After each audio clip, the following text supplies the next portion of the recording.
Bud, looking ahead here, which candidates have the edge going into the new year, because a lot of races are on the ballot? Well, I think the first candidate you say have the edge is, anybody who's on the ballot underneath either the Democratic Senate nominee or Greg Abbott and the Senate nominee on the Republican side. The two Senate nominees are going to drive all the money for candidates down the ticket this year, and that's why this Democratic primary is so interesting, because you have two candidates who will pull in tons of money from across the country.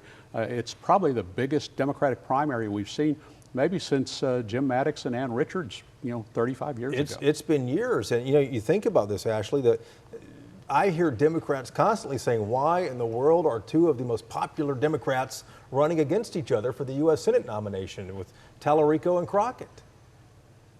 Well, I mean, this is not the first time that we've seen a lot of Democrats running for, in particular, the U.S. Senate, right? You had so many candidates running for a chance to face off with Senator Cornyn years and years and years ago. I just think that it is what folk want to do, where they feel like, I think right now, where they feel like they can make the biggest impact. And if you ask Congresswoman Crockett, she says it's because the poll said that she could win. I mean, we'll all see what happens, but that's the reason why she says she's in the race. And Natalie, the Democrats have a point here.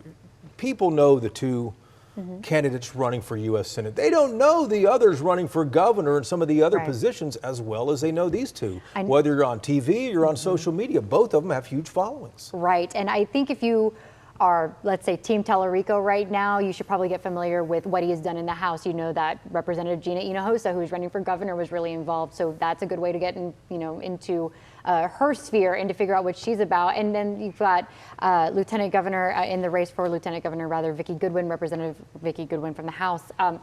She doesn't have a whole lot of recognition, at least in my opinion, but it's time for those who plan to vote on the Democratic ticket, for Democrats, of course, to get really familiar. It's time.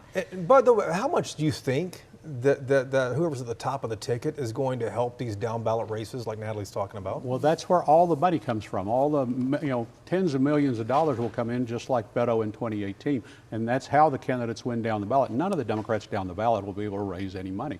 Now, on the Republican side, you have Cornyn, Paxton, Hunt. However that comes out, that'll be probably worked out in May instead of in March. But that nominee will bring in a lot of money to that ticket.